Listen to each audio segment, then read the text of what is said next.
بچے جب بڑے ہو گئے تھے اور آبادی بیگم کو کچھ فرصت میسر تھی، یعنی کہ ان کے پاس کچھ وقت ملا انہیں، تو انہوں نے تحریک آزادی کا بغور مطالعہ کیا۔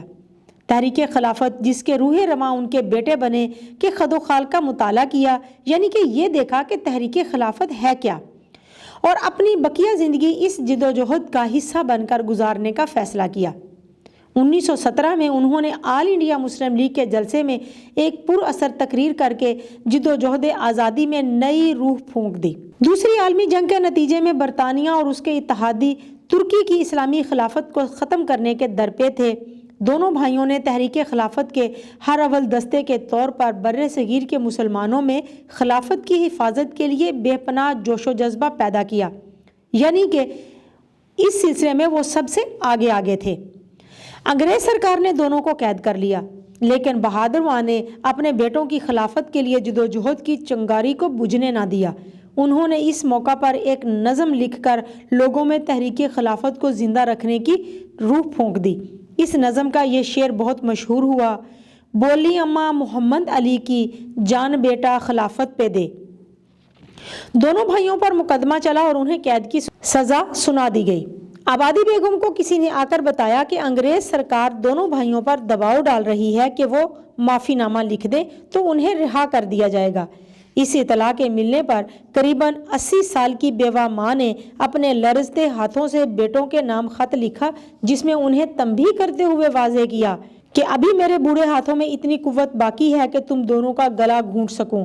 اگر تم نے معافی نامہ داخل کیا تو میں واقعی ایسا کروں گی۔ پھر بڑھاپے میں لمبا سفر طے کر کے کراچی آئیں، جہاں ان کے بیٹے قید تھے۔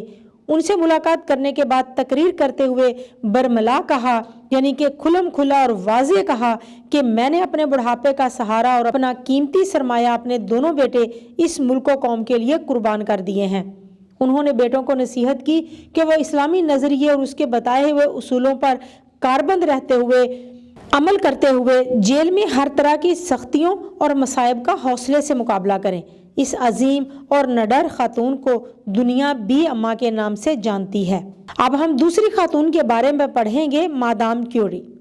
مانیا سکوڈووسکا ایک غریب کمزور لڑکی پولینڈ کے ایک قصبے میں ایک امیر عورت کی بچی کو ٹیوشن پڑھا کر گزارا کرتی ہے۔ ایک دن اس بچی کی امیر ماں کسی بات پر ناراض ہو گئی اور گھر کے ملازموں کے سامنے یہ کہہ کر اسے بے عزت کیا کہ جس لڑکی کے پاس پہننے کے لیے ایک قمیض ہے، جس کے جوتے کے تلووں میں سوراخ ہیں اور جسے 24 گھنٹوں میں بے مشکل ایک وقت کا ڈھنگ کا کھانا ملتا ہے، وہ میری طرح امیر ہونے کے خواب دیکھتی ہے۔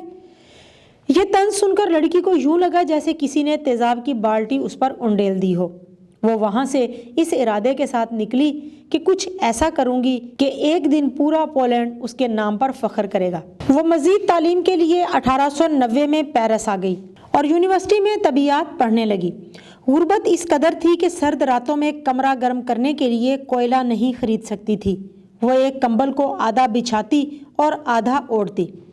سردی بڑھ جاتی تو پرانے کپڑے اور کتابیں اپنے اوپر ڈال لیتی۔ 5 سال تک اس نے ڈبل روٹی کے خشک ٹکڑوں اور مکھن کے سوا کچھ نہ کھایا۔ ضعف یعنی کمزوری کی وجہ سے ایک بار بے ہوش ہو کر گر پڑی۔ ڈاکٹر نے معائنہ کیا اور کہا کہ اسے دوا سے زیادہ 1 گلاس دودھ کی ضرورت ہے۔ اس نے یورینیم سے نکلنے والی روشنی پر تحقیق شروع کی۔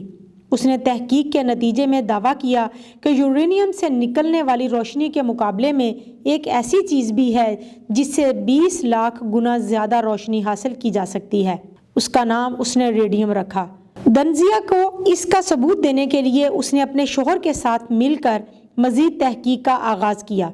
4 سال اس نے گرم بھٹیوں کے پاس بیٹھ کر 8 ٹن لوہا پگھلایا اور مٹر کے دانے کے برابر ریڈیم حاصل کیا۔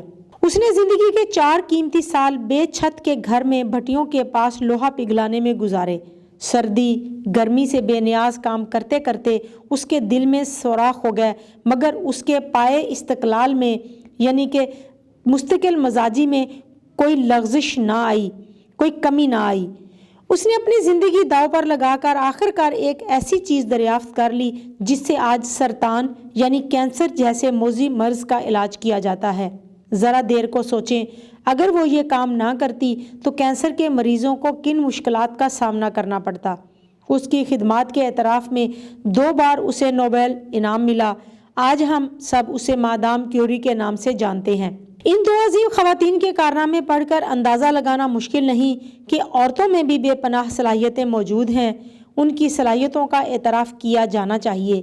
انہیں تعلیم و تربیت کے مساوی یعنی کہ برابر مواقع دیے جانے چاہیے اور وہ احترام دیا جانا چاہیے جن کی وہ حقدار ہیں۔ پیارے بچوں، امید ہے کہ آپ کو آج کا یہ ویڈیو لیکچر بہت اچھی طرح سے سمجھ آ گیا ہوگا۔ اپنے سبق کو دہرانا مت بھولیے گا۔ انشاءاللہ اگلی ویڈیو میں اگلے لیکچر کے ساتھ پھر ملیں گے۔ تب تک کے لیے اللہ حافظ۔